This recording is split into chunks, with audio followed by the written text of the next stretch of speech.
Ya, sudah, Bu. Sudah. Baik, Assalamualaikum warahmatullahi wabarakatuh. Saya Siva Rizkita, perwakilan dari kelompok 1. Nah, di sini ada teman-teman saya, itu Dinda, Alfiansa, Amalia, Indah, dan Atika. Nah, di sini definisi apendisitis. Nah, apa sih itu apendisitis? Ialah peradangan akibat infeksi pada usus buntu atau umbai cacing yang merupakan keadaan inflamasi dan obstruksi pada vermiforis. Nah, di sini ada klasifikasi. Yang pertama yaitu akut, peradangan pada appendix dengan gejala khas yang memberi tanda setempat. Nah, gejala ini antara lain yaitu nyeri samar dan tumpul yang merupakan nyeri viskral di daerah epigastrium di sekitar umbilikus. Yang kedua, kronis. Appendisitis kronis ini baru bisa ditegakkan apabila ditemukan 3 hal. Yang pertama, pasien memiliki riwayat nyeri pada kuadran kanan bawah, abdomen selama paling sedikit 3 minggu tanpa alternatif ataupun diagnosa lain. Nah, yang kedua, setelah dilakukan appendiktomi, gejala yang dialami pasien akan hilang. Ketiga, secara histopatologi, gejala dibuktikan sebagai akibat dari inflamasi kronis yang aktif atau fibrosis pada appendix. Nah, di sini ada manifestasi klinisnya, yaitu nyeri samar, lalu bisa disertai nyeri seluruh perut apabila sudah terjadi perionitis karena kebocoran appendix. Yang ketiga ada mual, muntah, nafsu makan menurun, konstipasi, demam, dan di sini ada komplikasinya. Itu yang diantaranya perforasi appendix, peritonitis, dan abses. Nah, bisa dibaca ya teman-teman pemeriksaan penunjangnya. Nah, di sini skepnya pengkajiannya nama pasien Tuan SL, umur 30 tahun, jenis kelamin laki-laki, tanggal masuk rumah sakitnya tanggal 8 bulan 11 2022. Sumber informasinya dari pasien dan keluarga. Alamatnya Kelapa 2, Tangerang Selatan. Status perkawinan, pasien menikah, agama Islam, suku Sumatera Utara, pendidikan sarjana hukum, pekerjaan notaris, dirawat di ruang mawar. Nama suaminya Nyonya M, tanggal pengkajiannya 16 November 2022. Nah, di sini pasien mengeluh sakit di bagian perut, terdapat nyeri tekan dan terdiagnosa appendisitis. Pasien sudah dioperasi pada tanggal 12 November 2022 dan masuk dari ruang Okasito, Rumah Sakit Umum Daerah Kabupaten Tangerang. Saat dikaji, pasien kesadaran kompos mentis dan sudah dilepas selang kateter. Riwayat kesehatan sekarang, pasien mengatakan nyeri bekas operasi dan sedang perawatan pemulihan. Nah, di sini ada PCRS-nya, adanya nyeri di bekas luka operasi appendisitis, nyeri seperti ditusuk jarum, letak nyeri hanya di abdomen, skala nyerinya itu 4, nyeri timbul selama 2 jam sekali. Riwayat kesehatan sekarang pasien mengatakan nyeri di bagian abdomen sebelah kiri. Riwayat kesehatan lalu, pasien mengatakan tidak ada riwayat kesehatan lalu dan belum pernah dirawat di rumah sakit sebelumnya. Obat yang dikonsumsi pasien yaitu obat paracetamol, dosisnya 1 gram, frekuensinya 2 kali 1. Nah, di sini ada ceftazim yaitu 1 gram 3 kali 1. Nah, di sini juga ada metropenem yaitu dosisnya 500 cc, frekuensinya 3 kali 500. Di sini juga ada ketrolak yaitu obat nyeri, dosisnya 30 gram 3 kali 30. Di sini juga ada obat OMZ 40 gram 2 kali 40. Nah, di sini riwayat kesehatan keluarganya itu dari orang tua. Yang pertama ibu. Nah, ibunya itu mempunyai riwayat hipertensi, persepsi terhadap penyakit. Penyakit biasanya didapatkan dari kegiatan sehari-hari. Nah, arti sehat dan sakit bagi pasien, sehat dan sakit ialah sebagian kehidupan. Pasien mengetahui kesehatannya sekarang, dan pasien merokok 1-2 bungkus dalam sehari, meminum alkohol, dan tidak mengkonsumsi obat-obatan. Nah, di sini bisa dibaca ya pola nutrisi, pola eliminasinya. Sini juga ada sistem muskuloskeletalnya dan pola kognitif persepsinya.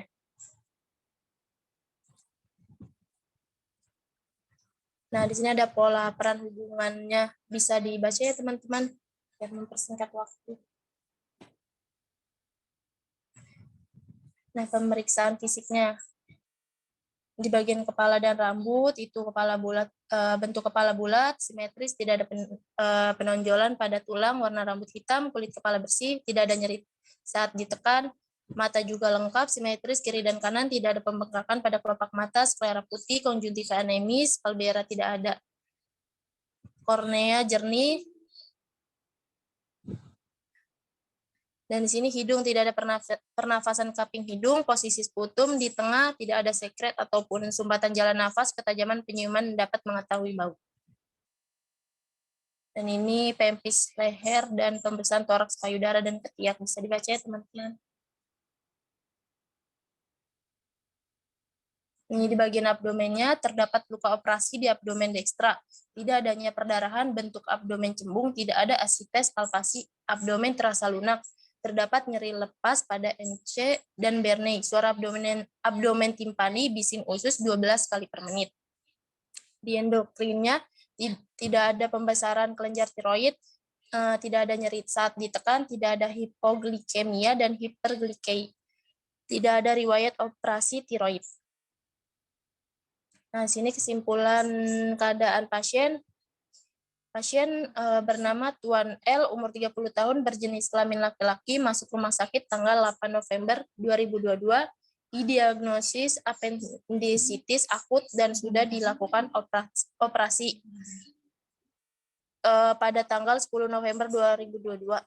Pada pengkajiannya tanggal 16 November 2022, pasien mengeluh merasa nyeri di bagian perut kanan.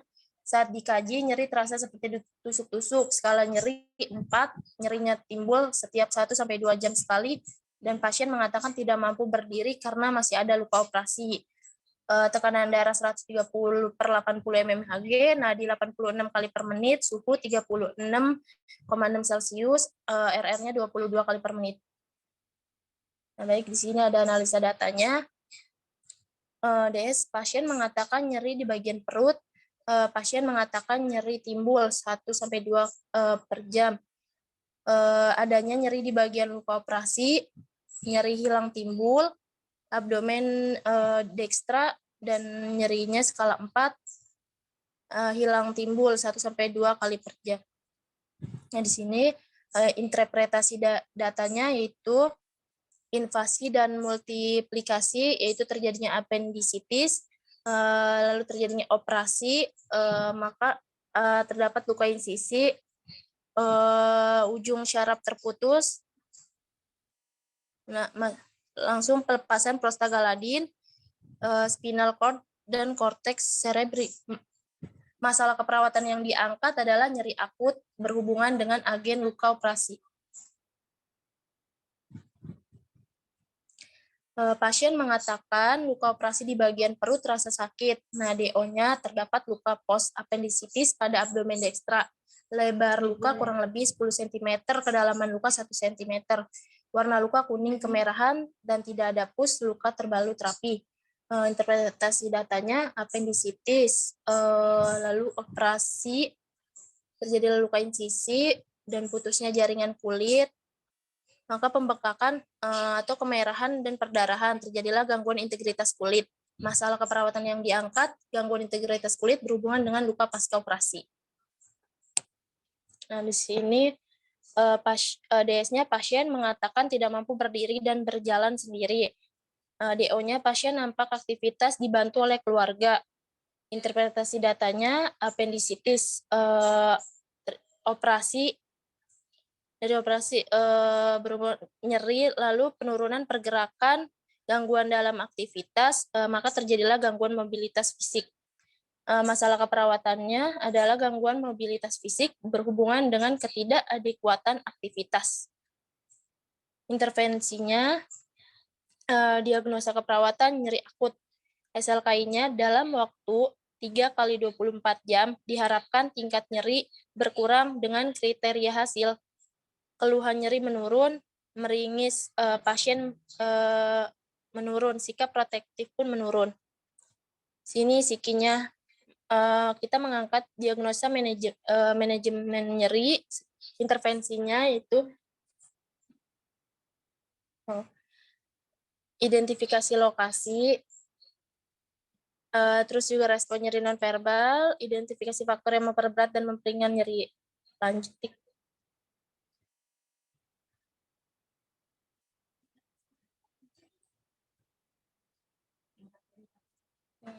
Nah, di sini ada edukasinya ya teman-teman, dan kolaborasinya kita pemberian obat anti nyeri yaitu ketorolac 10 mg.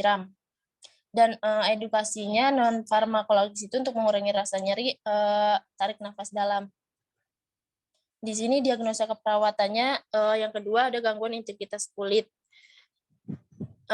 Dengan kriteria hasil kerusakan integritas kulit membaik, nyeri berkurang.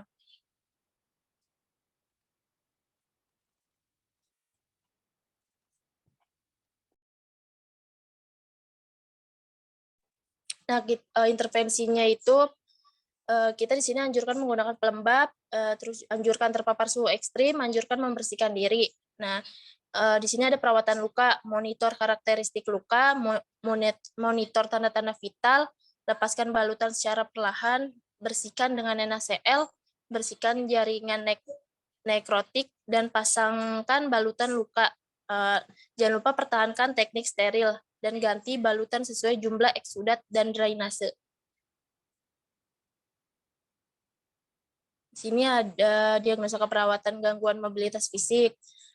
Dalam waktu 3 kali 24 jam, maka mobilitas fisik meningkat dengan kriteria hasil, pergerakan ekstremitas meningkat, kekuatan otir meningkat, dan rentang gerak meningkat. Intervensi yang kita angkat yaitu dukungan mobilisasi, identifikasi adanya nyeri, identifikasi toleransi fisik melalui gerakan, dan monitor frekuensi jantung dan tekanan darah sebelum memulai mobilisasi. 3 menit lagi ya, Rista. Baik, Mega. Baik,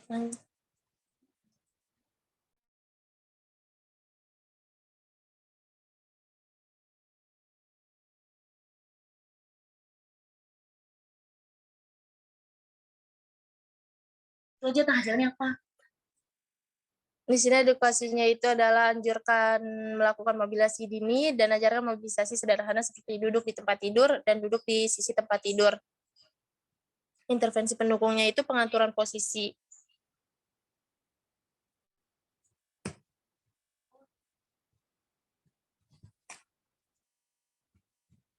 Nah, baik, di sini ada implementasinya.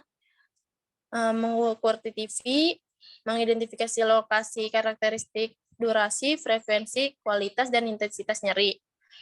Dan mengajarkan teknik non-farmakologis yaitu nafas dalam. Evaluasinya bisa dilihat teman-teman.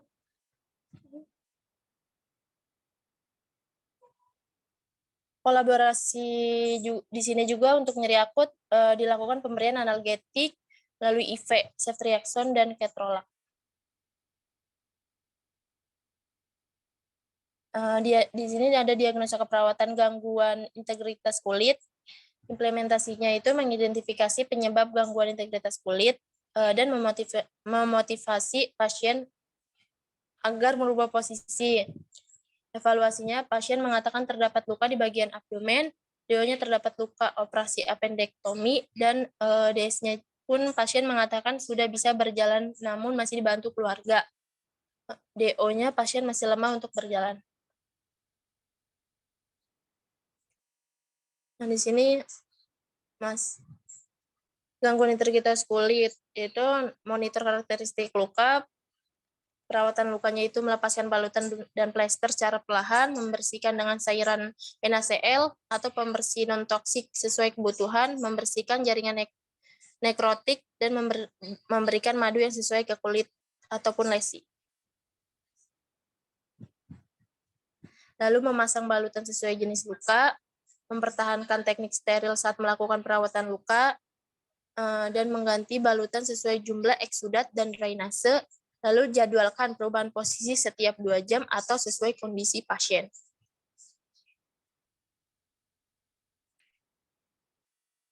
Dan di sini ada diagnosa keperawatan gangguan mobilitas fisik, implementasinya pada hari Kamis, pada jam 3:30, mengidentifikasi adanya nyeri, menjelaskan tujuan prosedur mobilisasi, menganjurkan melakukan mobilisasi dini, dan memfasilitasi aktivitas mobilisasi dengan alat bantu jalan.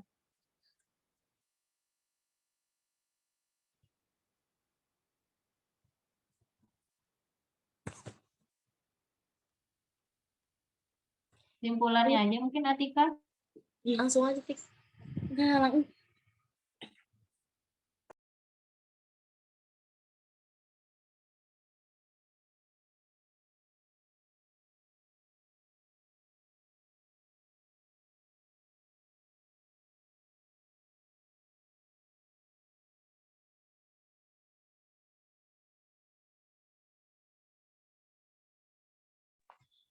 Baik, langsung saja kesimpulannya.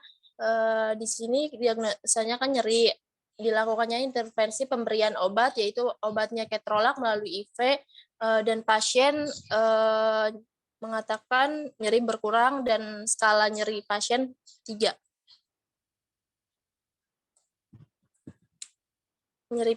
Nyeri pasien yang awalnya 4 turun menjadi 2. Baik, Bu, mungkin cukup sekian dari kelompok kami. Kurang lebihnya mohon maaf. Wassalamualaikum warahmatullahi wabarakatuh.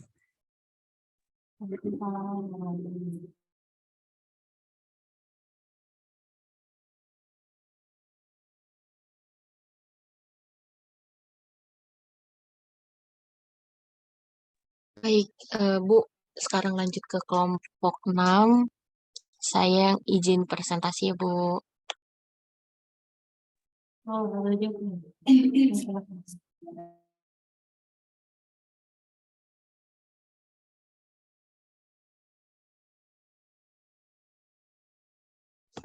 Sudah terlihat belum ya, Bu?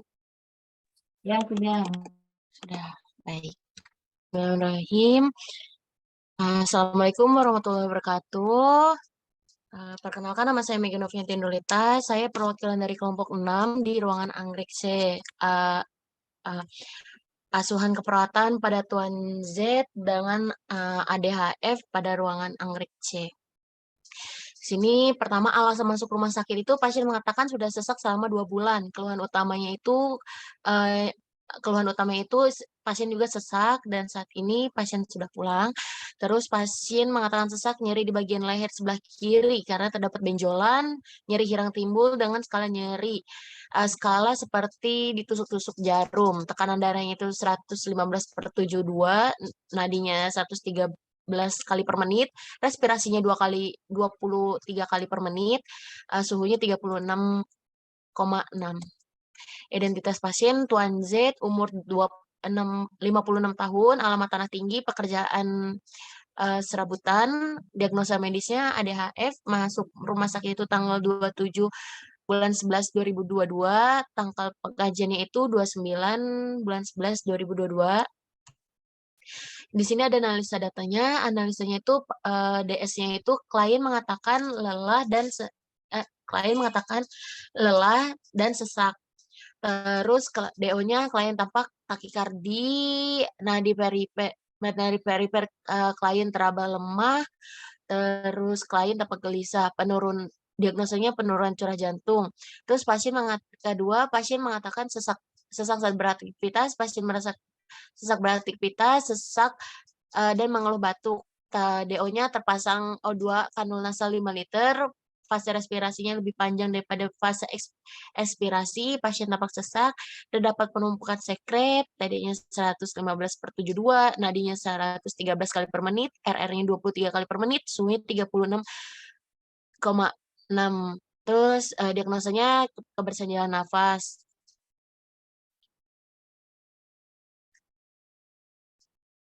Oke. Di sini ada rencana intervensinya, penurunan diagnosa keperawatannya penurunan curah jantung, SLKI-nya curah jantung. Terus setelah dilakukan tindakan keperawatan 3 kali 24 jam, diharapkan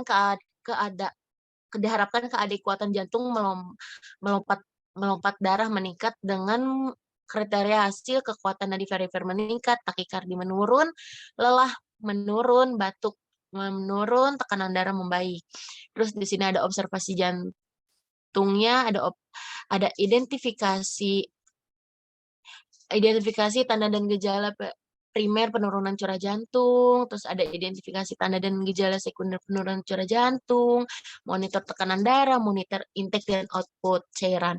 Terus di sini juga ada monitor berat badan tiap hari, monitor saturasi oksigen, monitor keluhan nyeri dada, monitor EKG, pemeriksaan tekanan darah dan fungsi nadi sebelum dan sesudah aktivitas, pemeriksaan tekanan darah, frekuensi dan nadi sebelum pemberian obat. Terus di sini ada terapeutiknya. Berikan pasien semi-fowler atau fowler dengan kaki di bawah dengan posisi nyaman. Terus fasilitasi pasien dan keluarga untuk modifikasi gaya hidup sehat, berikan terapi relaksasi untuk mengurangi stres, berikan dukungan emosional dan spiritual, berikan oksigen untuk mempertahankan saturasi oksigen lebih dari 94%, terus edukasi, ajarkan aktivitas fisik sesuai toleransi, ajarkan aktivitas fisik secara bertahap, anjurkan berhenti merokok, ajarkan pasien dan keluarga mengukur berat badan harian, ajarkan pasien dan keluarga mengukur intake dan out cairan harian. Terus di sini ada berjalan jalan setelah dilakukan 3 kali 24 jam, diharapkan kebersihan jalan nafas meningkat dengan kriteria hasil batuk meningkat, batuk efektif menurun, produksi sputum menurun, wheezing menurun, sulit bicara menurun, gelisah menurun, frekuensi nafas membaik, pola nafas membaik. Di sini ada kebersihan jalan nafas, observasinya itu monitor pola nafas, monitor bunyi nafas tambahan. Terus ada terapeutiknya, berikan posisi semi-fowler atau fowler, berikan minuman hangat, lakukan fisioterapi dada, atau berikan oksigen. Karena pasien sekarang diberikan oksigen dan udah pulang. Terus edukasinya ajarkan batuk efektif. Di sini ada intoleransi aktivitas, telah dilakukan mana ini? Kok tidak terlihat? Oke, telah dilakukan perawatan 3 kali 24 jam, diharapkan respon fisiologis terhadap aktivitas meningkat dengan kriteria hasil frekuensi nadi meningkat, saturasi oksigen meningkat, kemudahan melakukan aktivitas sehari-hari meningkat, keluhan menurun meningkat, keluhan tekanan darah membaik, frekuensi napas membaik. Terus di sini ada ini energi, observasinya itu identifikasi gangguan fungsi tubuh yang mengakibatkan kelelahan, monitor kelelahan fisik dan emosional, monitor pola dan jam tidur, monitor lokasi dan ketidaknyamanan selama melakukan aktivitas. Terapeutiknya sedang sediakan lingkungan nyaman dan rendah stimulus, lakukan latihan rentang gerak pasif dan atau aktif, berikan aktivitas distraksi yang menenangkan, fasilitasi duduk di sisi tempat tidur jika tidak dapat berpindah atau berjalan. Terus anjurkan tirah baring, anjurkan melakukan aktivitas secara bertahap, anjurkan menghubungi perawat jika tanda dan gejala kelelahan tidak berkurang, ajarkan strategi coping untuk mengurangi kelelahan. Di sini ada implementasinya, penurunan curah jantung, diagnosanya penurunan curah jantung, implementasinya monitor adanya perubahan tekanan darah, mengatur posisi semi-fowler, mengatur istirahat pasien untuk menghindari kelelahan, monitor tekanan darah, nadi dan respirasi, mengevaluasi pitting edema pada ekstremitas. Terus evaluasinya pasien mengatakan sesak, pasien mengatakan lelah, pokoknya klien tampak takikardi, nadi perifer teraba lemah, klien tampak gelisah, nadinya tekanan darah 115/72, nadinya 113 kali per menit, RRI 23 kali per menit, suhunya 36,6 Celcius. A-nya masalah belum teratasi, P-nya lanjutkan intervensi. Terus jalan nafas tidak efektif, anjurkan pasien untuk mengatur posisi semi-fowler, berikan terinhalasi, memantau tanda-tanda vital klien, memantau tanda-tanda vital klien. Terus evaluasinya, pasien mengatakan sesak saat beraktivitas, saat pasien merasakan sesak. Pasien mengeluh batuk, Terus O-nya, fase inspirasi lebih panjang daripada fase ekspirasi. Pasien tampak sesak, terdapat penumpukan sekret. Tekanan darahnya 115/72, nadinya 113 kali per menit, RRI 23 kali per menit, suhunya 36,6 Celcius. Terus A-nya, masalah belum teratasi, P-nya lanjut ke intervensi. Di sini ada intoleransi aktivitas, implementasinya mengkaji adanya faktor yang menyebabkan kelelahan, mengatur posisi semifolder, mengidentifikasi aktivitas yang mampu dilakukan, mengobservasi adanya pembatasan klien dalam melakukan aktivitas, membantu klien dalam aktivitasnya. S-nya itu pasien mengatakan sesak pada saat aktivitas. Terus O-nya pasien tampak lemah, pasien dibantu keluarga saat beraktivitas. Masalahnya belum teratasi, P-nya lanjutkan intervensi. Di sini ada pembahasan. Mana nih? Maaf. Pembahasannya di sini asuhan keperawatan pada Tuan Z dengan ADHE pasien masuk rumah sakit tanggal 20 Desember. Pasien perawatan dilakukan di ruangan anggrek C pada tanggal 29 November. Keluhan utama, pasien mengalami sesak, nafasnya masih sesak saat baring dan terlentang nafasnya. Jadi pada daerah leher sebelah kiri skala 5, nyeri seperti menusuk-nusuk dan datang secara tiba-tiba.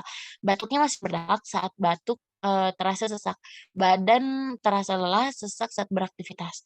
Masalah keperawatan yang pertama yaitu penurunan curah jantung pada saat pengkajian didapatkan hasil tekanan darahnya itu 15/72 mmHg, nadinya 113 kali per menit, irama jantung takikardi. Takikardi merupakan irama jantung di atas normal pada manusia normal.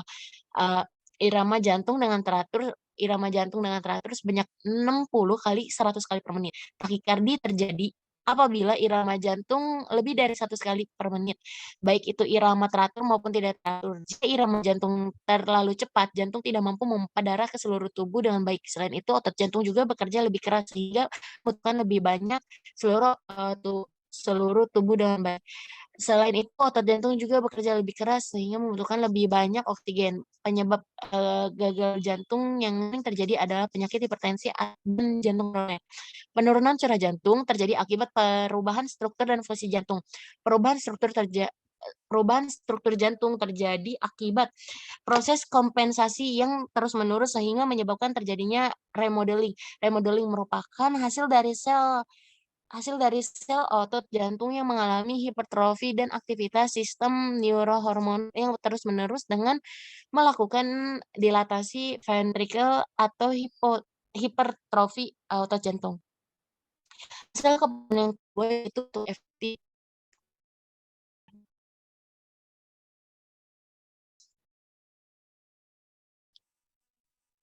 Masalah kedua yaitu perjalanan nafas tidak efektif pada saat pasien didapatkan hasil pasien sesak.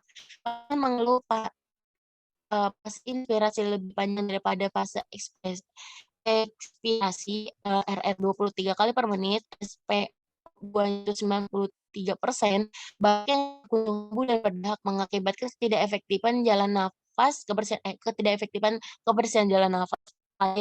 Batuk adalah gejala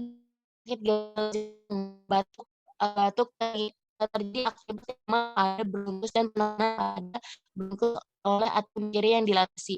Sering berupa ada berbusa disertai berbusa. Terus masalah keperawatan yang ketiga yaitu berdasarkan kajian didapatkan hasil pasien merasakan sesak pada saat aktivitas yaitu seperti berdiri, berjalan. Intoleransi merupakan energi psikologis yang tidak cukup untuk melanjutkan atau menyelesaikan aktivitas yang diinginkan dalam kehidupan sehari-hari.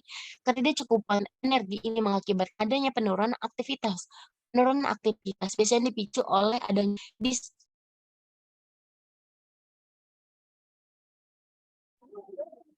Ya, sinyalnya Mega kayaknya.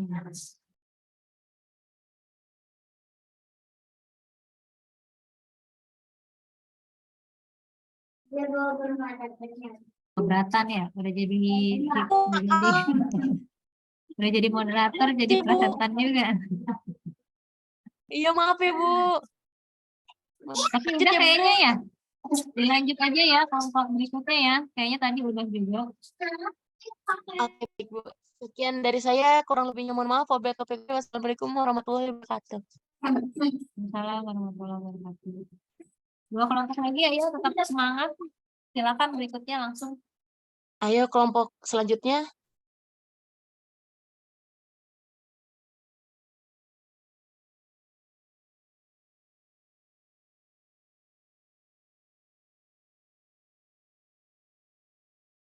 Kelompok 3, apakah sudah siap?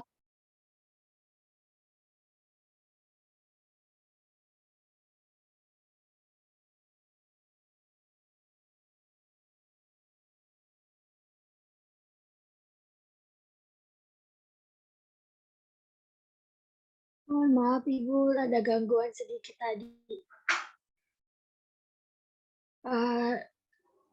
Diulangin ya, trauma tumpul itu trauma tumpul pada abdomen dapat mengakibatkan individu kehilangan darah, memar atau penyedot pada dinding perut, kerusakan organ yang nyeri dan juga iritasi cairan usus. Sedangkan untuk trauma tembus abdomen dapat mengakibatkan hilangnya seluruh atau bagian fungsi organ, respon simpatis, lalu juga ada pendarahan atau pembekuan darah serta kontaminasi bakteri dan juga hingga kematian sel. Hilangnya seluruh atau sebagian fungsi organ, respon stres dari saraf simpatis akan menyebabkan terjadinya kerusakan integritas kulit, shock, dan juga pendarahan, serta kerusakan pertukaran gas risiko tinggi terhadap infeksi, yaitu nyeri akut.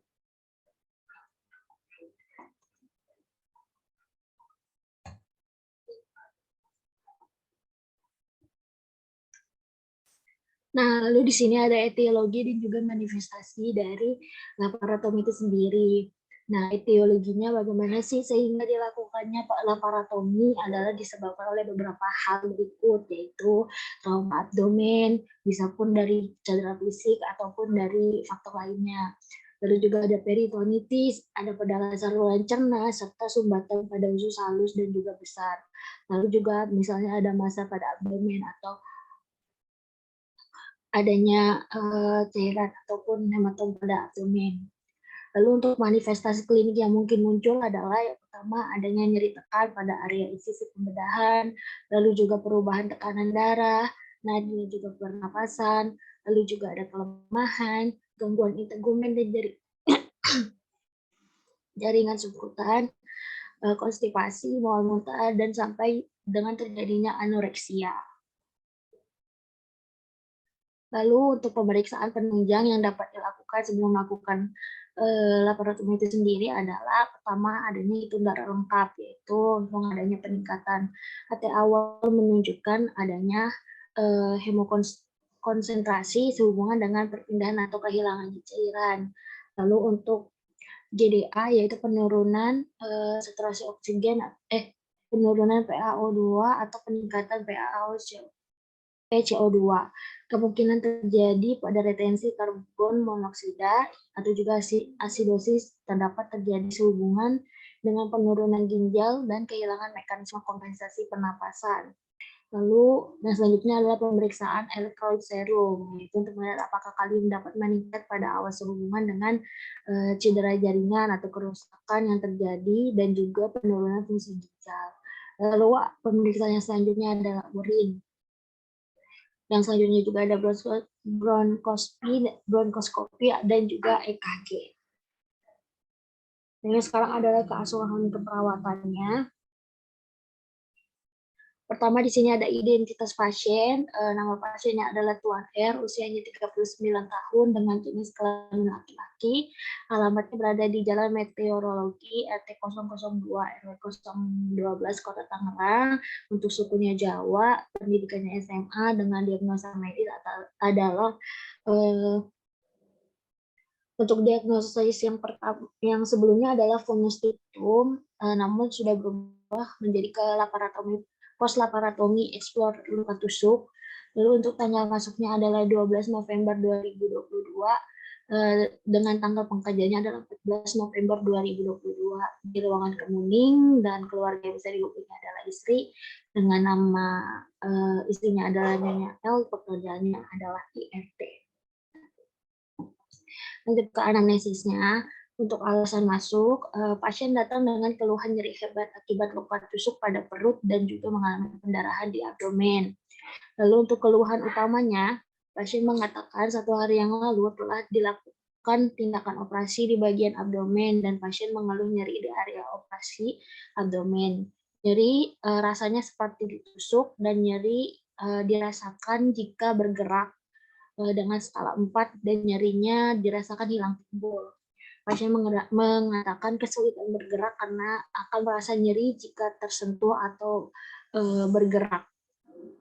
Untuk riwayat kesehatan masa lalunya, pasien tidak memiliki riwayat penyakit di masa lalunya dan juga pasien juga tidak memiliki riwayat penyakit keturunan dari keluarga. Namun pasien mengatakan nenek dari bapak memiliki riwayat hipertensi. Lalu untuk riwayat imunisasi, pasien mengatakan bahwa sudah vaksin lengkap.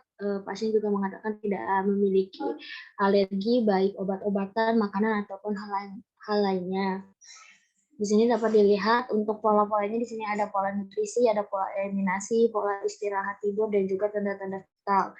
Untuk tanda-tanda vitalnya, ada tekanan darahnya 147/90 mmHg, sentral nadinya 95 kali per menit, suhunya 36,4 derajat, dan RR-nya itu 17 kali per menit dengan saturasi oksigennya 99%. Untuk pemeriksaan fisik, untuk pemeriksaan fisik kepala itu normoseptal atau kepalanya normal, untuk kulit kepala juga bersih, tidak ada luka, mata juga pupilnya baik, skala tidak terik dan juga tidak anemis, lalu telinga juga simetris dan pendengaran normal, hidung juga tidak terdapat sekat ataupun polip. Mulut dan wajah juga bisa dilihat ya teman-teman, untuk leher dan dada. Untuk paru-paru saat diinspeksi yaitu simetris, tidak ada distraksi dinding paru, lalu juga dada simetris, tidak terdapat jejas, palpasi untuk sini adalah simetris, tidak terdapat nyeri tekan dan perkusinya sonor. Saat auskultasi tidak ada suara napas tambahan dan terdengar suara vesikuler. Untuk jantung, untuk inspeksi itu tidak terdapat jejas ataupun luka, untuk palpasi tidak terdapat nyeri tekan. Nah, saat auskultasi tidak ada suara murmur. Untuk abdomen, untuk inspeksi itu tidak terdapat distensi abdomen. Saat dipalpasi terdapat nyeri tekan pada seluruh kuadran ataupun di daerah yang luka ataupun post laparotomi. Untuk perkusinya timpani, untuk auskultasinya yaitu bising ususnya 8 kali per menit. Untuk pelvis dan peritoneum dan juga ekstremitas neurologis bisa dilihat ya teman-teman ya. Lalu ke analisa data, yang pertama itu dengan data subjektif, yaitu klien mengatakan nyeri pada bagian pos operasi. Puji 5 menit lagi ya. Oh iya, langsung klien mengatakan nyeri pada bagian operasi di daerah abdomen, klien juga mengatakan nyeri tertusuk, klien juga mengatakan nyerinya timbul pada saat beraktivitas ataupun saat digerakkan. Dengan DO, klien tampak meringis, skala nyeri 4, klien tapi memiliki harian nyeri. Nah, untuk interpretasi data yang kemungkinan penyebabnya yaitu prosedur operasi invasif, lalu juga menjadikan luka akibat insisi, terputusnya inkontinuitas jaringan dan mengaktifkan korteks cerebri, yaitu merangsang pengeluaran histamin dan prostaglandin, yaitu memunculkan sensasi nyeri yang berujung pada masalah keperawatan, yaitu nyeri akut berhubungan dengan pembedahan. Lalu untuk yang permasalahan keperawatan yang kedua itu adalah resiko infeksi. Mengapa? Karena prosedur operasi yang invasif itu mengakibatkan luka akibat insisi, lalu juga terputusnya inkontinuitas jaringan, menghadirkan trauma jaringan, dan juga terdapatnya kelembapan luka, dan juga pertahanan tubuh itu tidak ada kuat sehingga bakteri akan mudah masuk ke dalam tubuh dan terjadilah resiko infeksi. Lalu untuk masalah keperawatan yang ketiga itu dengan diagnosa klien dengan data subjektif, klien mengatakan nyeri saat bergerak, klien mengatakan enggak melakukan pergerakan, klien juga mengatakan rasa cemas saat bergerak, dan untuk DO-nya saat digerakkan gerakan klien tampak terbatas dan juga klien tampak lemah. Untuk interpretasinya yaitu nyeri akut yang berpengaruh pada pergerakan terbatas dengan berakibat pada gangguan mobilitas fisik.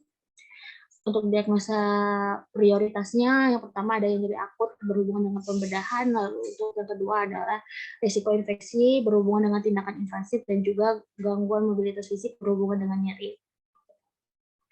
Untuk rencana intervensinya, ini yang pertama dari SLKI-nya untuk nyeri akut itu setelah dilakukan tindakan keperawatan 3 kali 24 jam, diharapkan tingkat nyeri pasien menurun dan kriteria hasil keluhan nyerinya menurun, meringis juga menurun, skala nyeri juga menurun dengan manajemen intervensi yang akan dilakukan adalah manajemen nyeri. Yaitu seperti mengidentifikasi lokasi, karakteristik, dan juga durasi, identifikasi skala nyeri, monitor efek samping penggunaan analgesik, serta memberikan teknik farmakologis dan juga kolaborasi pemberian analgesik. Untuk diagnosa resiko infeksi itu setelah dilakukan perawatan 3 kali 24 jam diharapkan infeksi menurun ataupun tidak terjadi infeksi, yaitu dengan kebersihan tangan meningkat, kebersihan badan juga terus ditingkatkan dan juga nyerinya menurun dengan intervensi yaitu pencegahan infeksi seperti memonitor tanda dan gejala infeksi, terapeutiknya memberikan perawatan kulit, mencuci tangan sebelum dan sesudah melakukan kontak dengan pasien, dan juga edukasinya adalah jelaskan tanda dan gejala infeksi.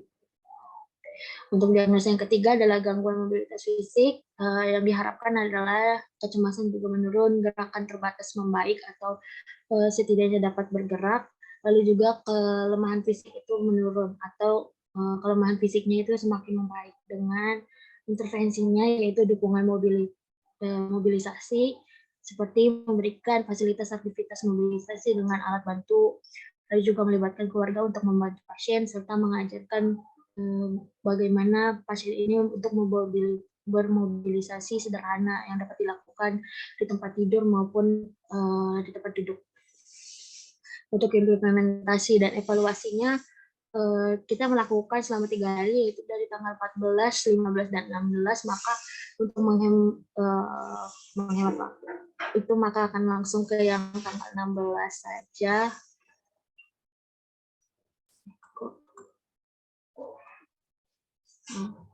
Ini untuk yang tadi tanggal 16, untuk yang nyeri akut itu sudah memberikan teknik non farmakologis seperti relaksasi tarik nafas dalam dan juga aromaterapi, memberikan posisi yang nyaman seperti semi fowler, dan juga memberikan lingkungan yang nyaman seperti meredupkan lampu ketika tidur dan memberikan suhu yang tepat, dan juga memberikan obat analgesik yaitu paracetamol drip. Nah, untuk evaluasinya dari klien mengatakan nyerinya sudah mulai berkurang, dan untuk objektifnya yang dapat kita lihat adalah klien tampak tenang dan juga skala nyerinya 2. Untuk masalahnya teratasi sebagian dan intervensi dihentikan ini untuk hari ketiga setelah kita melakukan implementasi. Lalu untuk hari ketiga setelah untuk resiko infeksi, yaitu implementasi yang dilakukan adalah memonitor tanda dan gejala infeksi, lalu melakukan perawatan luka, lalu saat melakukan perawatan luka adalah mempertahankan teknik aseptik, dan juga membersihkan dan mengajarkan keluarga untuk melakukan perawatan diri, baik di daerah luka ataupun di seluruh tubuh. Untuk subjektifnya tidak ada. Lalu untuk objektifnya adalah luka tampak kering, tidak ada kemerahan pada luka, tidak ada rembesan cairan darah ataupun push pada luka. Puji, waktunya ndak habis, maaf ya. Iya, sedikit lagi ya Mega. Untuk resiko infeksi ini sudah teratasi, lalu untuk intervensinya adalah plannya adalah intervensi dilanjutkan untuk mencegah terjadinya infeksi pada luka dengan melakukan perawatan luka. Lalu untuk yang terakhir adalah di hari ketiga dengan gangguan mobilisasi, kita sudah mengimplementasi memonitor kondisi umum selama melakukan mobilisasi, lalu juga memfasilitasi aktivitas mobilitas dengan alat bantu seperti pagar tempat tidur, dan juga melibatkan keluarga dalam membantu pasien terhadap mobilisasi. Untuk evaluasinya, klien mengatakan nyeri sudah berkurang saat melakukan pergerakan, klien mengatakan sudah tidak lemas saat bergerak. Untuk O-nya dapat dilihat klien tampak terlihat ingin melakukan pergerakan jika dibantu.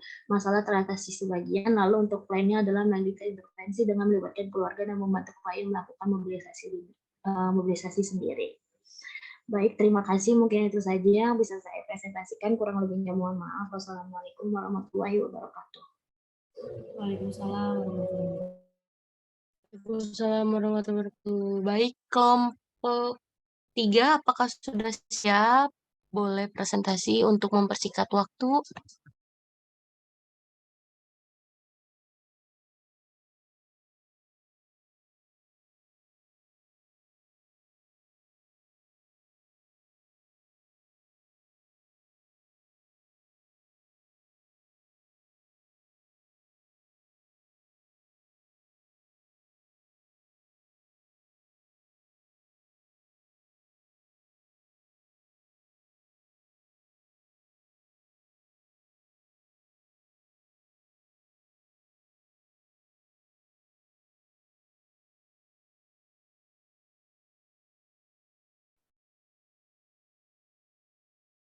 Kemana Bu Anis? Kelompok 3-nya. Kelompok 3, ayo suaranya. Devi, Juliantina, Diana, Dinda, Evri, Zaki, Vira. Tadi saya lihat ada orang-orang.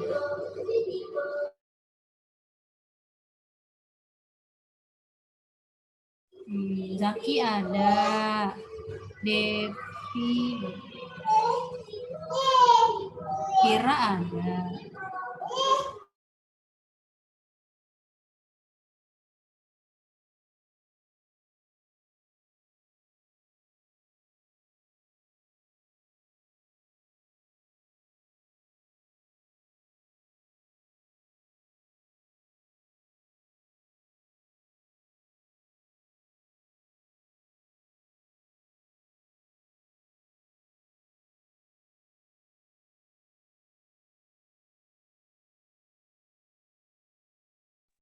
Mungkin mesti dipanggil sama Bu Ani nih.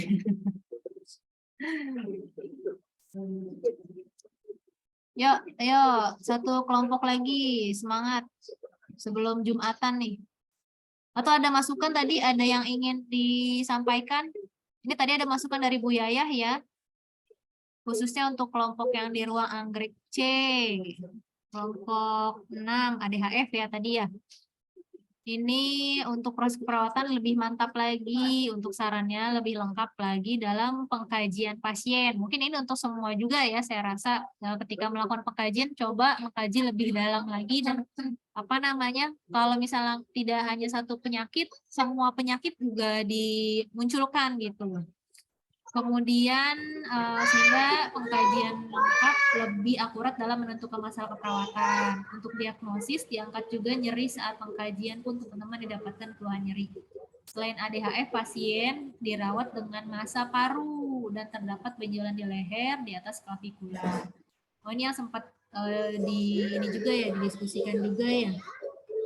Ya, jadi datanya ini harus menggambarkan kondisi pasien yang sesungguhnya gitu ya, walaupun mungkin waktunya terbatas, tapi pasien dengan penyakit apapun, misalnya kita mau menyoroti diagnosis, mau menyoroti masalahnya adalah pada penyakit ADHF, tapi jika pasiennya memang ada kondisi lain, ini perlu terlihat juga dalam hasil pengkajian. Begitu ya. Silakan yang lain berikutnya kelompok 3. Suaranya minimal ada suaranya, ada orangnya enggak ini?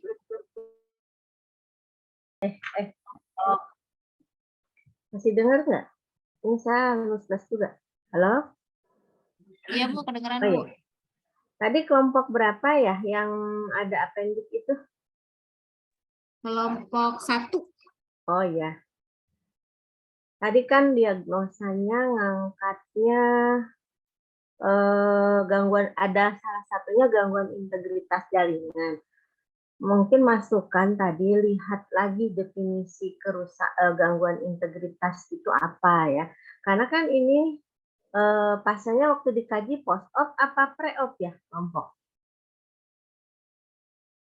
Post-op ya? Post-op sepertinya, iya. Nah, Itu kan lukanya luka operasi ya, yang nyerinya itu luka operasi itu apakah termasuk gangguan integritas gitu ya? Karena gangguan integritas itu lihat di penyebabnya, bisa karena nggak cocok kayaknya kalau luka operasi, dan di analisa datanya juga perjalanan ceritanya apendi, kemudian operasi, kemudian luka, lalu terputusnya kontinuitas jaringan, itu juga artinya ya. Operasi itu ya luka, luka itu ya putus kontinuitas jaringannya, manjang-manjangin doang pada artinya sama. Nah itu, jadi dan luka itu sebetulnya data bukan etiologi gitu kan, lukanya karakteristik lukanya seperti apa, luka post op hari keberapa, harusnya itu kan data ya.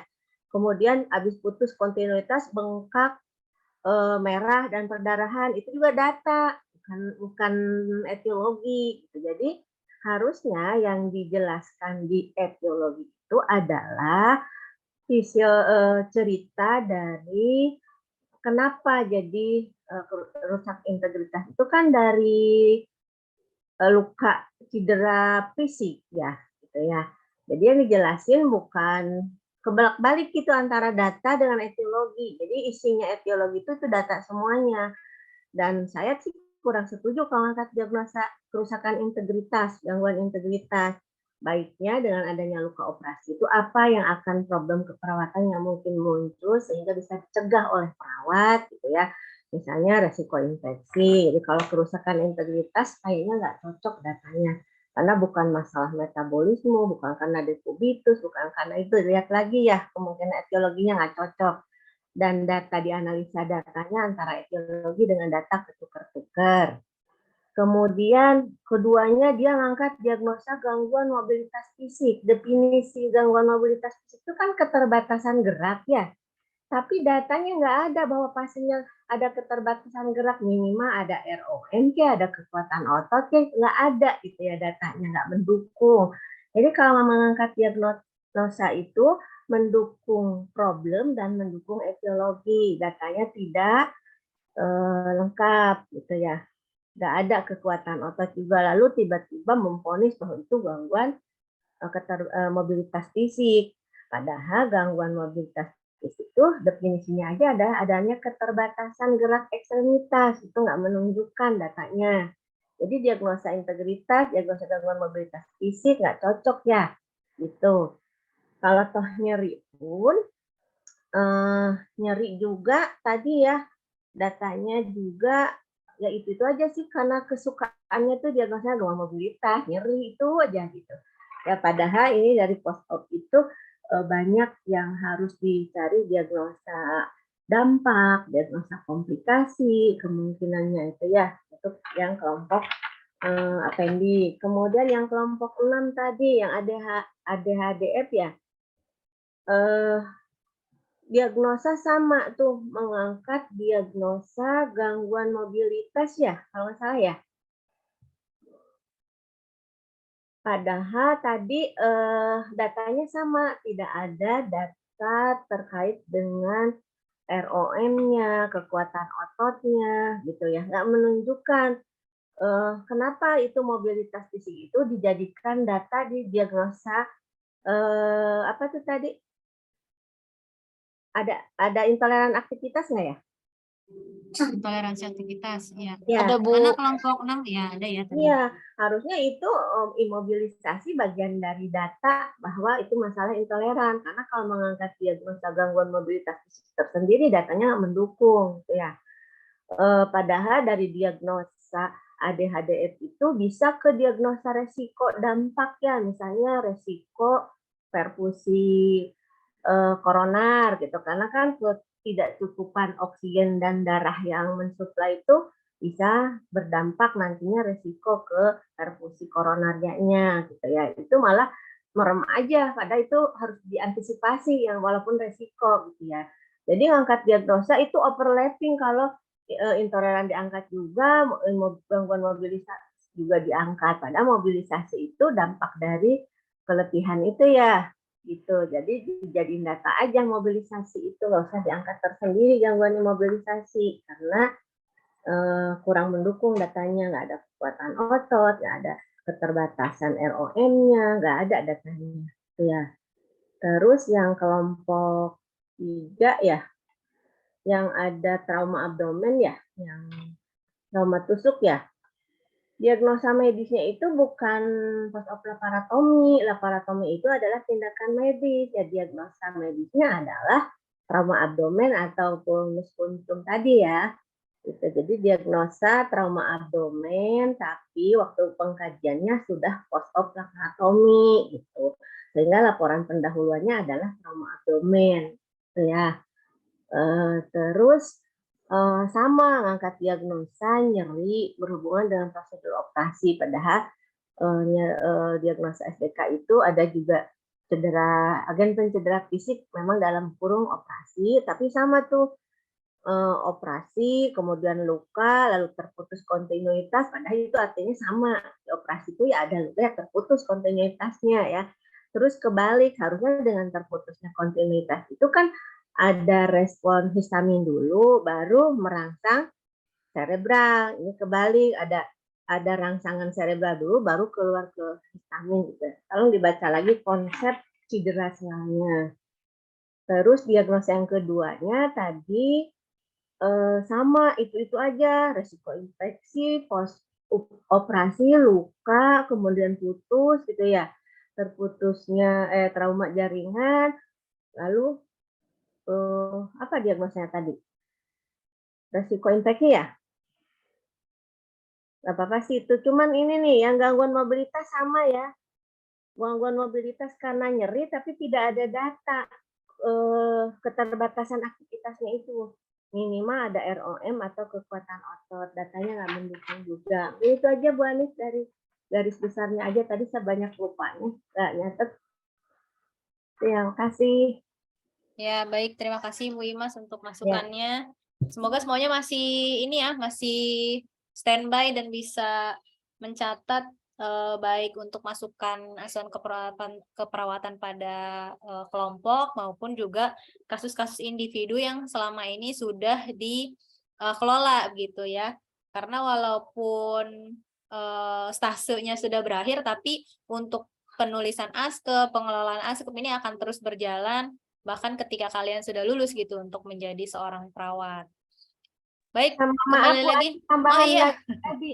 Banyak data yang normal ditaruh di analisa data, kayak suhu 36 normal, tapi kok ditaruh di analisa data itu data yang menyimpang dari nilai normal ya. Itu aja Bu. Oke, selain data normal juga mungkin kadang masih saya temukan nih untuk intervensi yang dimasukkan di dalam data, analisis data gitu, misalnya pasien terpasang oksigen atau pasien terpasang apa namanya, diberikan cairan tertentu, itu sebetulnya intervensi ya. Kita lakukan intervensi karena ada masalah tertentu, bukan menjadi data dari objektif analisa data gitu. Ini juga masih suka ditemukan. Baik, mungkin dari Bapak Ibu yang lain atau dari teman-teman yang lain masih ada waktu ini sambil menunggu kelompok 3, bagaimana nasibnya kelompok 3?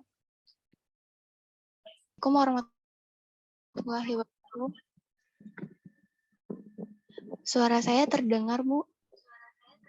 Ya, lanjut. Baik, perkenalkan saya Dinda Fitrianingsih. Di sini saya perwakilan dari kelompok 3. Izin mempresentasikan hasil pengkajian pada Nyonya H di ruang flamboyan.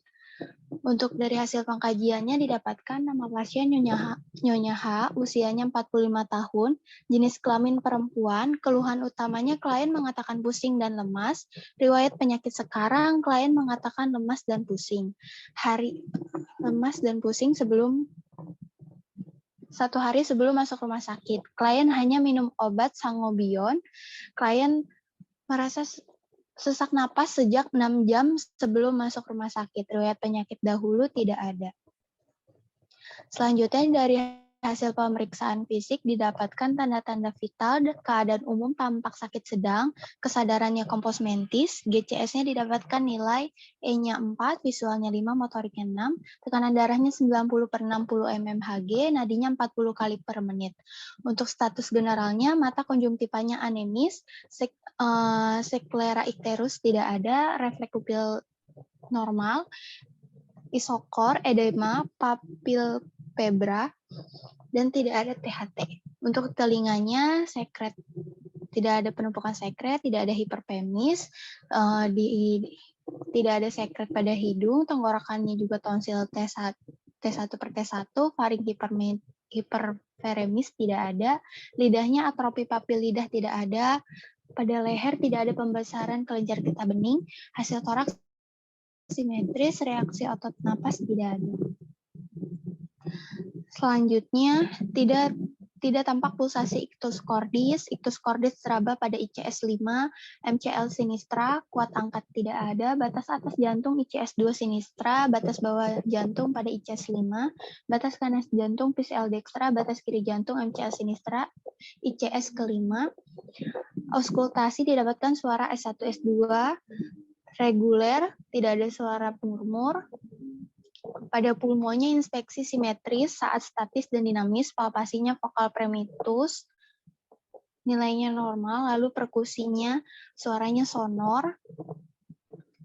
Terdapat suara vesikuler, tidak ada suara ronki, tidak ada suara wedging. Pada abdomen, distensi tidak ada, metorosimusnya tidak ada, terdapat bising usus meningkat, tidak ada nyeri tekan.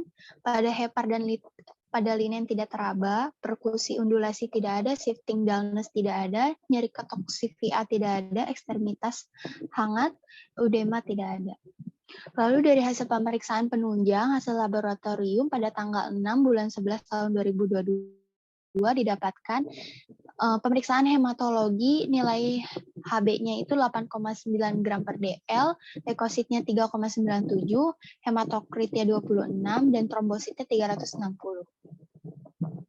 Selanjutnya dari analisa data, yang pertama DS-nya klien mengatakan badan lemas, klien mengatakan pusing, untuk DO-nya akral teraba dingin, klien tampak pucat, CRT-nya kurang dari 4 detik, klien tampak lemah, konjungtivanya anemis, tekanan darahnya 90/60 mmHg, RR nadinya 40 kali per menit, RR-nya 18 kali per menit, suhunya 36,3 derajat Celcius, HB-nya 6,4 gram per DL.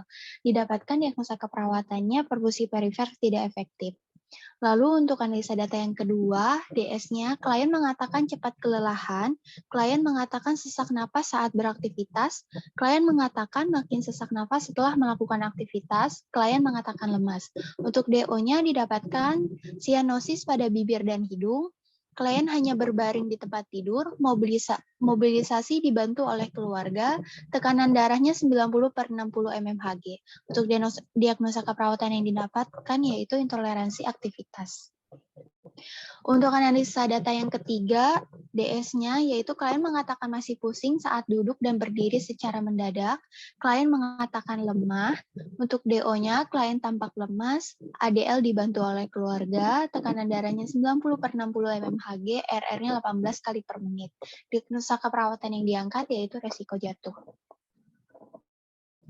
Selanjutnya untuk intervensi dan luarannya yang ditegakkan untuk diagnosa yang pertama yaitu perfusi perifer tidak efektif, SLKI-nya setelah dilakukan tindakan keperawatan 3 kali 24 jam, diharapkan perfusi perifer tidak efektif, klien berkurang dengan kriteria hasil, perfusi perifer, denyut nadi perifer normal, kulit tidak pucat, CRT-nya kurang dari 2 detik, tekanan darahnya normal, dan nilai HB normal. Untuk psikinya, yaitu dilakukan manajemen hipovolemia dengan memonitor tekanan darah, nadi, hindari perubahan posisi mendadak, pemberian cairan IV dextrose 2,5% sebanyak 1000 cc, dan dilakukan transfusi PRC sebanyak 500 cc. Untuk yang diagnosa kedua, intoleransi aktivitas, SLKI-nya setelah dilakukan tindakan keperawatan 3 kali 24 jam, diharapkan intoleransi aktivitas klien berkurang dengan Kekuatan tubuh kembali normal, lelah menurun, dyspnea menurun, sianosis menurun. Untuk psikinya dilakukan tindakan manajemen energi. Yang pertama, monitor kelelahan fisik dan emosional, lakukan rentang gerak pasif, lakukan aktivitas secara berkala, dan tingkatkan asupan makanan. Selanjutnya untuk diagnosa yang ketiga yaitu risiko jatuh. SLKI-nya setelah dilakukan tindakan keperawatan 3 kali 24 jam, diharapkan resiko jatuh klien berkurang dengan kriteria hasil mobilisasi fisik, pergerakan aktivitas membaik, kekuatan otot membaik, rentang gerak membaik, kelemahan fisik. Lalu untuk psikinya yaitu pencegahan jatuh, pasang handrail dari tempat tidur, atur tempat tidur pada posisi terendah, gunakan alat bantu untuk berjalan. Selanjutnya untuk implementasi dan evaluasi pada hari Senin tanggal 7 bulan 11 tahun 2022 untuk diagnosa perfusi perifer tidak efektif, implementasinya memonitor tekanan darah nadi, hindari perubahan posisi mendadak, pemberian cairan IV dextrose 2,5% sebanyak 1000 cc dan dilakukan transfusi PRC sebanyak 500 cc. Evaluasi dari implementasi pertama yaitu subjeknya klien mengatakan pusing dan lemas, objeknya klien tampak pucat, tekanan darahnya 90/60 mmHg, nadinya 40 kali per menit. Untuk asesmennya masalah belum teratasi, perencanaannya intervensi dilanjutkan. Untuk diagnosa yang kedua, intoleransi aktivitas, implementasinya monitor kelemahan fisik dan emosional, lakukan rentang pasif dan aktif, lakukan secara bertahap, tingkatkan asupan makanan. Evaluasinya didapatkan, subjek klien mengatakan cepat lelah, objektifnya klien tampak kelelahan setelah kegiatan mengganti pakaian. Objektifnya masalah belum teratasi, perencanaannya intervensi dilanjutkan. Untuk diagnosa yang ketiga, resiko jatuh, implementasinya pasang handrail tempat tidur, atur tempat tidur pada posisi terendah, dan gunakan alat bantu pasien untuk berimobilisasi. Untuk evaluasinya, subjek klien mengatakan masih pusing saat bangun atau berdiri mendadak. Objektifnya klien masih belum 2 menit lagi ya. Iya, Mega. Saat berjalan karena pusing, asesmennya masalah belum teratasi, perencanaan intervensi dilanjutkan. Untuk implementasi pada hari Selasa, tanggal 8 bulan 11 tahun 2022, untuk diagnosa yang pertama, perfusi perifer tidak efektif, masih dilakukan monitor tekanan darah, hindari perubahan posisi mendadak, pemberian cairan IV dextrose 2,5% sebanyak 1000 cc, dan dilakukan kembali transfusi PRC sebanyak 500 cc. Untuk evaluasinya, subjek klien mengatakan masih pusing dan lemas, objektifnya klien tampak pucat, tekanan darahnya 90/60 mmHg, nadinya 40 kali per menit, asesmen masih belum teratasi, perencanaan intervensi masih dilanjutkan. Untuk diagnosa yang kedua, intoleransi aktivitas, monitor kelemahan fisik dan emosional, lakukan rentang pasif dan aktif, lakukan secara bertahap, tingkatkan asupan makanan. Untuk evaluasinya, subjek klien mengatakan cepat lelah, klien tampak kelelahan setelah kegiatan mengganti pakaian, objektifnya masih belum teratasi, perencanaan intervensi masih dilanjutkan. Untuk yang diagnosa ketiga, risiko jatuh, pasang handrail tempat tidur, atur tempat tidur pada posisi terendah, gunakan alat bantu jatuh. Evaluasinya, subjek klien mengatakan masih pusing saat berdiri atau berdiri mendadak. Objektifnya klien masih belum seimbang untuk berdiri karena masih pusing. Asesmennya masalah belum teratasi, perencanaan intervensi dilanjutkan. Untuk implementasi pada hari Rabu, tanggal 9 bulan 11 tahun 2022, diagnosa yang pertama, monitor tekanan darah, hindari perubahan posisi mendadak, masih pemberian cairan IV dextrose 2,5% sebanyak 1000 cc, dan masih dilakukan transfusi PRC sebanyak 500 cc. Untuk evaluasinya, klien mengatakan pusing dan lemas sudah berkurang. Objektifnya klien tampak pucat, tekanan darahnya sudah kembali normal 120/80 mmHg, nadinya 80 kali per menit. Asesmennya masalah teratasi sebagian, perencanaannya intervensi dilanjutkan. Untuk diagnosa yang kedua, intoleransi aktivitas, evaluasinya klien mengatakan sudah tidak lemas lagi, objektifnya klien tampak lebih segar, dan asesmennya masalah teratasi sebagian, perencanaannya intervensi dilanjutkan. Untuk diagnosa yang ketiga, risiko jatuh, subjeknya klien Klien mengatakan sedikit masih pusing saat duduk atau berdiri mendadak, objektifnya klien masih belum seimbang karena masih pusing, asesmennya masalah teratasi sebagian, P-nya intervensi dilanjutkan. Mungkin itu saja dari kelompok yang bisa disampaikan, kurang lebihnya mohon maaf. Wassalamualaikum warahmatullahi wabarakatuh. Saya kembalikan lagi kepada si. Waalaikumsalam warahmatullahi wabarakatuh.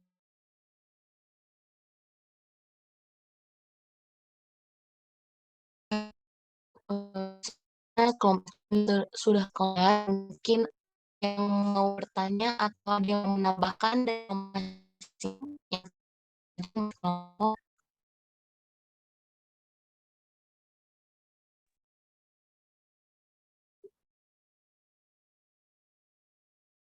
Atau mungkin satu dari pertanyaan atau masukan boleh.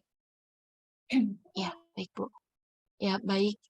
Mungkin dari pembimbing kampus atau dari CI atau dari teman-teman ada mau masukan atau ada yang mau bertanya?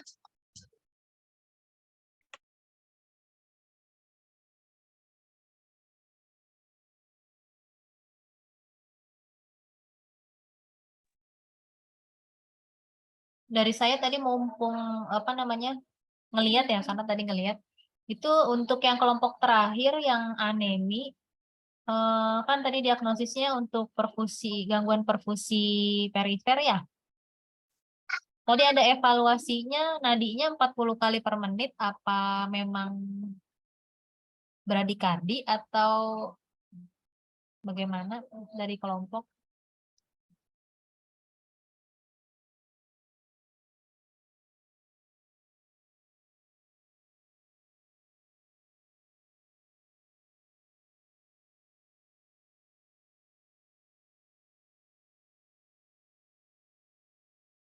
Memasukkan juga Bu Anis tadi di diagnosa resiko jatuh, ORR-nya 18, normal nggak tuh di analisanya? Iya. Dan kelompok ini analisanya nggak ada map-nya ya, kata konsepnya nggak ini, cuma Iya. data. Datanya juga banyak yang minim. Sama boleh nggak nanya yang tadi yang laparotomi? Puji ya? Ya, Bu Imas. Puji, tadi laparotomi itu dianya pasiennya masih puasa nggak? Mana kelompok? Sudah tidak, Bu. Oh, ya udah. Kirain masih puasa. Mungkin untuk kasus-kasus seperti bedah itu perlu kita perjelas juga ya teman-teman. Jadi ini kita melakukan pengkajiannya pada kondisi pre-op atau post-op gitu ya. Iya, soalnya Jadi, di catatan perkembangannya juga nggak nampak mereka. Kadang harusnya kalau mengkaji pre-op pas post-opnya itu kan berbeda masalahnya. Ya. Kadang di intervensinya lanjutkan, padahal ada yang berubah setelah post-op beda lagi. Akan bisa muncul masalah baru. Gitu ya. Iya. Itu makanya kenapa proses keperawatan itu seperti circle ya. Jadi berputar terus ketika sudah selesai mengatasi satu masalah, maka kita akan mengevaluasi lagi, melakukan reassessment untuk menegakkan diagnosis keperawatan yang muncul lagi gitu. Apa baru kita intervensi lagi, evaluasi lagi gitu ya. Itu berkelanjutan sampai pasien dinyatakan layak untuk pulang gitu. Ya, jadi untuk yang pre-op post-op ini penting sekali untuk menentukan pengkajian kita dimulai dari mana. Apakah kita mau menyajikan data post-op atau kita menyajikan data pre-op. Gitu untuk yang lain juga ya. Jadi ketika kita melakukan pengkajian dilakukan satu waktu gitu. Jadi ketika sudah ada data kita nggak bingung lagi untuk menegakkan diagnosis. Permasalahannya kadang-kadang yang ditemukan adalah kita melakukan pengkajian hari ini, kemudian besok mengkaji lagi. Besoknya lagi mengkaji lagi gitu. Jadi datanya akan terus berubah sehingga diagnosis yang ditegakkan juga tidak yakin gitu mau menegakkan diagnosis apa karena datanya sudah berbeda-beda di hari pengkajiannya. Padahal kan kondisi pasien selalu fluktuatif ya. Kadang jadi baik, kadang bisa perburukan dan sebaliknya. Jadi ini Nah, juga penting. rata-rata pengkajiannya kelamaan. Ya, Pasiennya udah jadi dioperasi, Senin, Selasa, Rabu, Kamis masih masih mengkaji. dikaji aja gitu ya. Udah Jadi makanya gitu kadang-kadang harusnya ini ya, Bu Anis, harusnya yang post op pre-op tuh harusnya sampai swapier. oh iya, iya betul. Ya, jadi swapier, jadi ada evaluasi dan reassessment lagi ya, Bu Ingat begitu ya. Kalau misalnya lebih bagus lagi kalau mengikuti kasusnya mungkin dari pre-op-nya, kemudian intraoperasi sampai ke post-op-nya gitu. Jadi kita tahu perkembangan dari pasien. Gitu. Ya. Ada lagi mungkin? Kalau nggak ada, Mega boleh di closing dulu dari moderator. Baik, Bu. Ini udah selesai ya, Bu? Ya, udah semua kelompok, sudah 8.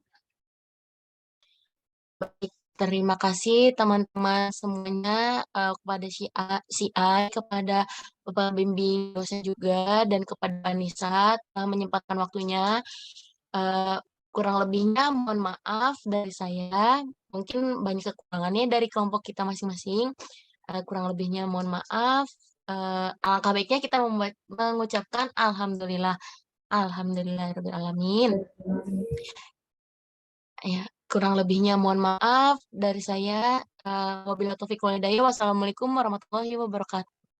Waalaikumsalam warahmatullahi Warahmatullahi wabarakatuh. wabarakatuh. Ya, baik. Dari moderator kembali ke saya dulu ya. Jangan lupa dulu. Terima kasih Mega. Ya, sudah dipandu teman-temannya untuk presentasi hari ini. Mungkin kita tepuk tangan luar biasa dulu ya. Sudah menyelesaikan diskusi kelompoknya, kemudian juga mempresentasikan dengan baik. Walaupun jujur nih, saya sebetulnya was-was nih, pada siap nggak ya gitu, karena ASKEP ada beberapa ya, atau mayoritas banyak juga yang belum melaporkan ke saya untuk ASKEP kelompoknya. Begitu juga PPT-nya ya. Tapi alhamdulillah ternyata teman-teman bisa membuktikan untuk menyelesaikan tugas seminar akhir ini dengan baik ya.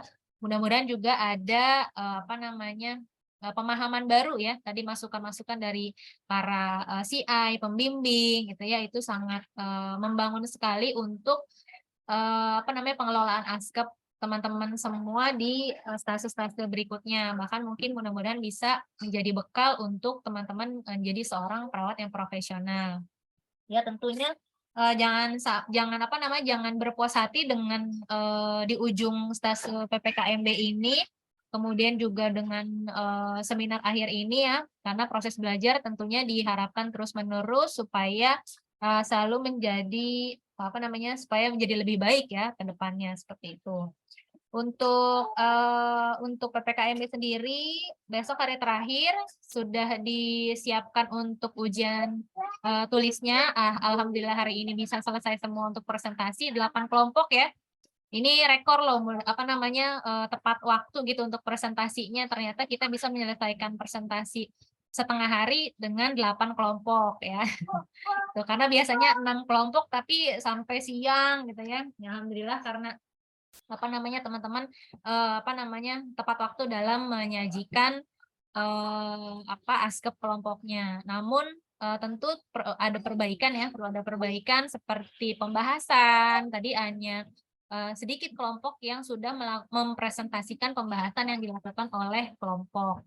Jadi pentingnya pembahasan ini adalah kita membandingkan antara konsep teori dengan apa yang ditemukan di pasien gitu ya, sehingga ini bisa melatih kita untuk berpikir kritis dalam mengelola asuhan keperawatan, kemudian juga menambah pemahaman tentunya ya ketika kita melakukan pembahasan, tidak hanya kita sampai ke evaluasi apa yang sudah dilakukan, tapi juga kita lakukan pembahasan dengan menganalisis seperti itu. Ya, jadi tolong sama-sama tetap jaga semangatnya untuk menyelesaikan stase PPKMB 1 hari lagi. Kemudian juga saya minta untuk yang mungkin masih ada terkendala dinas ya karena sakit atau karena lain hal, itu untuk mengganti dinas, kemudian juga mengumpulkan tugas-tugas yang belum dikumpulkan karena akan lanjut ke stase berikutnya, jadi diharapkan diselesaikan di stase PPKMB. Itu saja, terima kasih banyak kepada Bapak Ibu dari CI maupun kepala ruangan atau yang mewakili di sini, sepertinya masih ada ya beberapa ya. Gitu. Kemudian juga untuk Bapak Ibu pembimbing yang sudah membimbing mahasiswa kita di stase PPKMB, semoga menjadi amal jariah dan ilmu bermanfaatnya terus mengalir. Terima kasih juga untuk teman-teman mahasiswa praktek profesi KMB gelombang 1 kelas A yang sudah berusaha sebaik mungkin. Semoga apa yang kalian kerjakan ini menjadi catatan kebaikan juga ya, karena menuntut ilmu, kemudian juga untuk menjadi seorang perawat yang profesional tentunya nanti bisa bermanfaat untuk orang banyak. Amin ya Allah. Kita tutup dengan baca hamdalah, alhamdulillahirabbil alamin. Saya tutup. Assalamualaikum warahmatullahi wabarakatuh. Waalaikumsalam warahmatullahi wabarakatuh. Warahmatullahi wabarakatuh. Terima kasih.